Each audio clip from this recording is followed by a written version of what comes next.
Welcome back to Bnei HaNeviim. We're back here with the Rambam and the laws of murder and self-defense. We're going to do 3 halachas today. Number 1, when a murderer kills willfully, he should not be killed by witnesses or observers until he is brought to court and sentenced to death, as implied by the verse in Numbers 35:12. A murderer should not be put to death until he stands before the congregation in judgment. This law applies to all those liable to execution by the court who transgressed and performed the forbidden act, aka in this case murder. They should not be executed until their trial is completed by the court.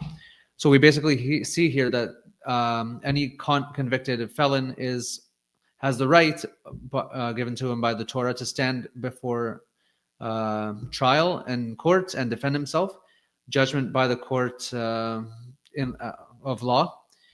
Note that this is only once the crime has already been committed.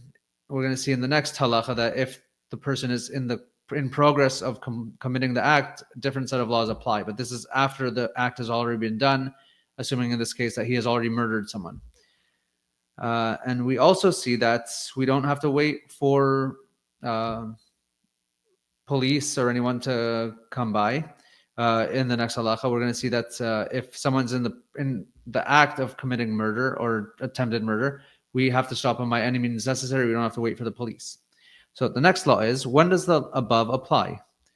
When a person has already transgressed and performed the transgression for which he is liable to be executed by the court.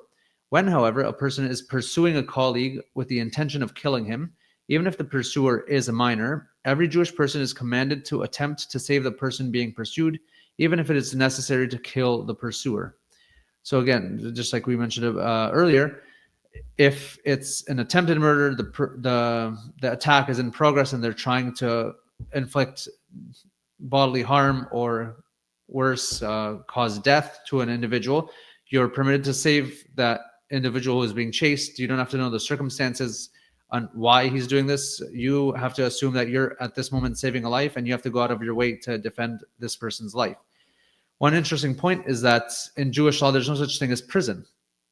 A very famous, a very popular form of punishment for criminals in the United States and in the free world. So in the Torah law, there's no such thing as a prison sentence or a community service for acts of murder. Known as you can't get bail or plea bargains necessarily.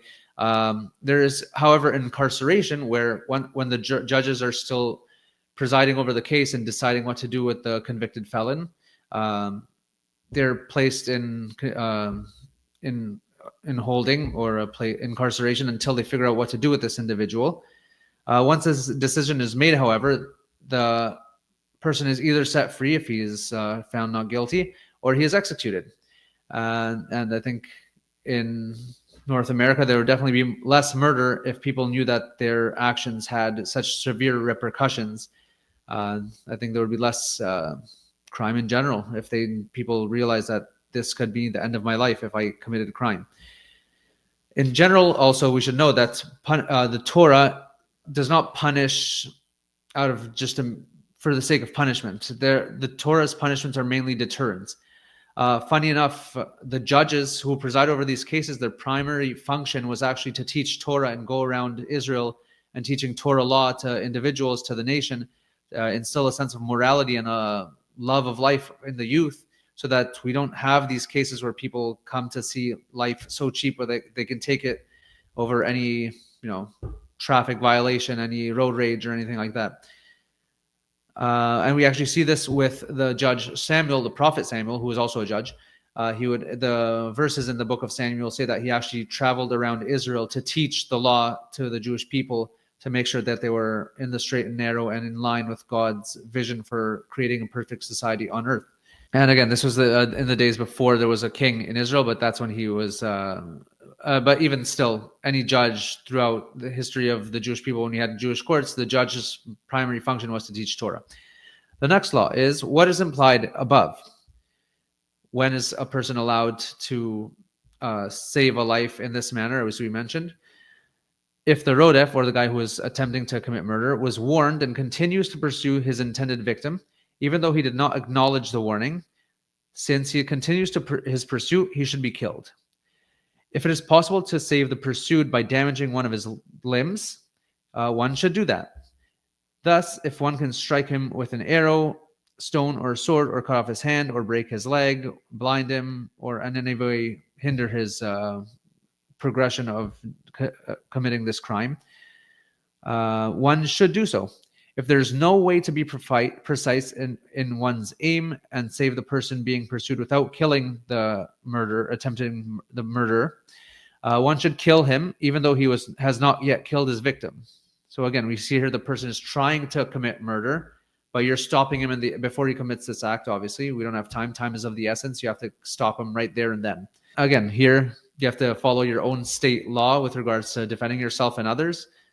They would definitely not recommend using such force for defending property or property damage in the case of theft or just general damage. Again, you have to be very self-aware what circumstances defending life works in, and you have to also be very smart. You have to use a lot of judgment to realize, okay, is the person actually going to trying to kill this person, or is he just trying to catch him and beat him up, right? It's a very important distinction to make. And if a person would kill this guy who's chasing the victim, you could end up in a lot of years in prison for attempting to save someone's life. So again, use your wisdom and accordingly based on your state law.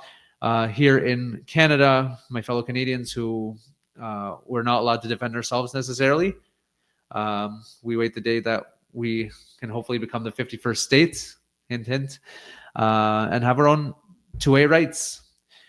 So that's it for today. We had 3 laws today and continuing in the series. We'll continue the series soon. Don't forget to like and subscribe. You're here with Bnei HaNeviim.